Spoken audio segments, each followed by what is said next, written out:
জেরুজালেমের রাজপথে হাজারো মানুষের ঢল। বর্তমান সরকারের নীতি আর সেটলার ভায়োলেন্সের বিরুদ্ধে রীতিমতো যুদ্ধ ঘোষণা করেছে সাধারণ মানুষ। গত শনিবার সন্ধ্যায় জেরুজালেমের প্রাণকেন্দ্রে আয়োজিত হয় এক বিশাল বিক্ষোভ সমাবেশ। প্রতি সপ্তাহের মতো এবারও হাজার হাজার শান্তিকামী জনতা এবং অধিকারকর্মী রাজপথে নেমে আসেন।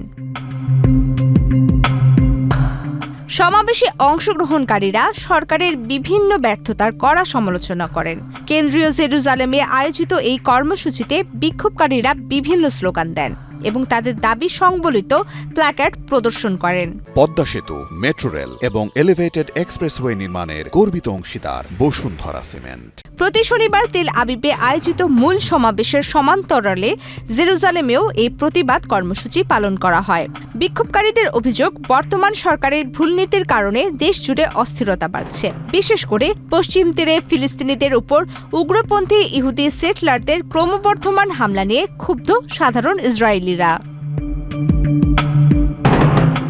বিক্ষোভে অংশ নেয়া ইয়েল আগমন নাক্ত বলেন, এই সরকারই দেশের সকল অন্যায়ের মূল উৎস। আমাদের এখনই এটি থামাতে হবে। সম্প্রতি পশ্চিম তীরে ফিলিস্তিনিদের জানমালের উপর ইহুদি সেটলারদের হামলার ঘটনা আশঙ্কাজনকভাবে বেড়েছে। এই সহিংসতা ইসরায়েলের মিত্র দেশগুলোর পক্ষ থেকেও সমালোচনার জন্ম দিয়েছে। তবে ইসরায়েলি কর্মকর্তাদের দাবি, এসব হামলার জন্য কেবল একটি প্রান্তিক সংখ্যালঘু গোষ্ঠী দায়ী। প্রমিতি কিবরিয়া ইসলাম, বাংলাদেশ প্রতিদিন।